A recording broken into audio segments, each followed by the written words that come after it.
and welcome to another edition of the Bastard Review. This time around I'm looking at ECW's Hardcore Heaven 97. This event took place on August 17th, 1997 in the War Memorial in Fort Lauderdale, Florida. We start off the night with Joey Styles in the ring giving us a rundown of what's to come. Then Rick Rude interrupts him. Joey Styles gets upset and leaves the ring, and Rick Rude introduces Chris Candido. Then Todd Gordon comes down and pretty much kicks Rick Rude out of the building. The first match of the night is Chris Candido taking on Taz for the ECW World Television title. This is a really good match. Most of it's in the ring and there's a lot going on. Both wrestlers are more than competent in the ring and they're very entertaining. Taz gives Chris at one point a belly-to-belly Tazplex off the second rope that's really good looking. I like it. I'd say the only flaw from this match is that there's really no build-up to it. There's no history between the two other than Chris being part of Shane Douglas's group. I think this match would have benefited with a vignette, kind of a rundown of why these two men are facing each other, and since they didn't, it kind of takes away from the match. I'm going to give this a 7 out of 10. After that, Spike Dudley takes on Bam Bam Bigelow. And when I say take on, I mean it in the broadest sense because this is pretty much an extended squash. I really don't think I should rate it because it's such a short match. I will say that much like their first match on ECW television, Bam Bam takes Spike and throws him into the audience, only this time I don't think they catch Spike. In the television match, they caught him, and then they proceeded to crowd surf him. Well, it didn't happen this time, and I think Spike got hurt because of it. Stupid Florida audience. Thanks a lot. So yeah, pretty much one-sided match. I'm going to give this a 5 out of 10. Up next, Al Snow takes on Rob Van Dam in what's billed as a Monday Night Rules match, but I don't understand what that is, and the rules get thrown out the window at the start of the match anyway. So, this was a solid match. Both men are competent wrestlers, and they did a lot of stuff in the ring. At one point, Al gave Rob a really nice superplex off the top ropes. I just got one question. If Rob is aligned with the WWF, why does he come out to the ECW music? That just doesn't make sense to me. It didn't take away from the match, though. I'm giving this an 8 out of 10. After that, Jerry the King Lawler cuts a promo on Tommy Dreamer and mentions The Undertaker, Bret Hart, and Steve Austin. What, no Shawn Michaels? I'm just a sexy boy! Yeah, I guess not. Up next, Bubba Ray and Devon Dudley take on PG-13, JC Ice, and Wolfie D for the ECW World Tag Team titles. Now, PG-13 are the USWA Tag Team Champions out of Memphis, Tennessee. And I guess they're here because of Jerry Lawler, who's also from Memphis, Tennessee. This is a pretty good tag team match. There's a lot of funny moments, and it's entertaining. I would say the one downfall of it is that it doesn't feel like a title match. I just don't see PG-13 as viable competitors for the title.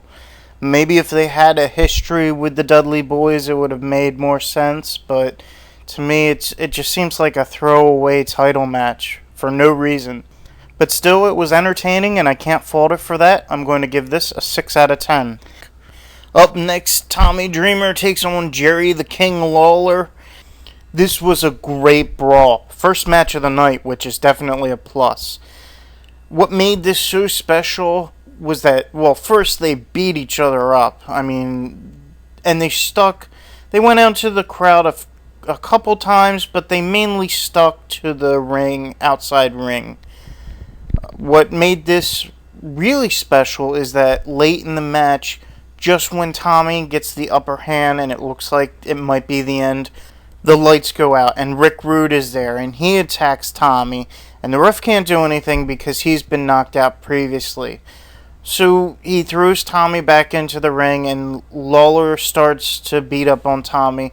But Tommy gets the upper hand again, and he goes for his pile driver, and the lights go out again. And when they come back up, Jake the Snake Roberts is in the ring, and he lays Tommy out. And then he offers his hand to Jerry, but as soon as Jerry goes to shake his hand, Jake lays Lawler out as well. Tommy goes for the pin, but Lawler kicks out. Tommy starts getting the upper hand again, and the lights go out for a third time. And when they come back up, Sunny is in the ring. She sprays Tommy with this aerosol can, and then Beulah gets into the ring and attacks Sunny. Lawler comes to, grabs Beulah, and uses her as a hostage so Tommy won't attack him. But she kicks Lawler between the legs, and that allows Tommy to grab him and do his DDT, get the pin, and get the win.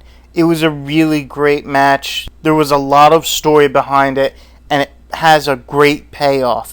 I'm giving this an 8 out of 10. After that, they give a small promotional package about the main event tonight, but they mess up midway through it and show the live camera on the ring. I think just a technical foul, but it's still amusing.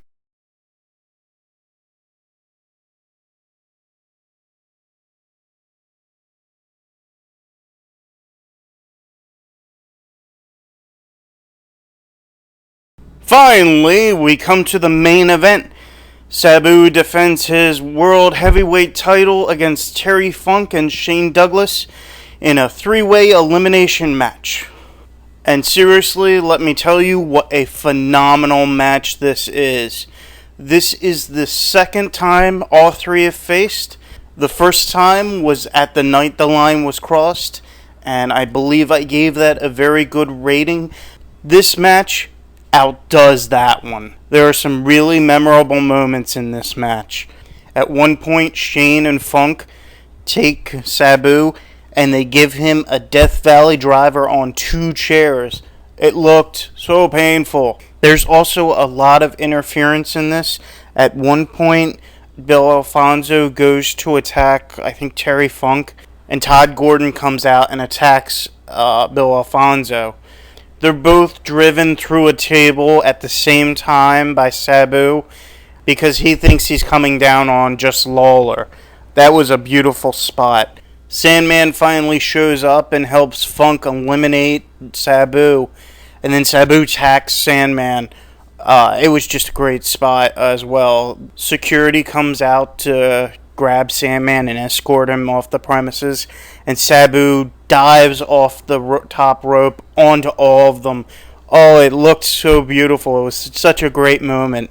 At one point where it's down to Funk and Douglas, Francine gets in the ring and tries to have her way with Funk, and then Dory Funk Jr., Terry's brother, comes and chases Francine away.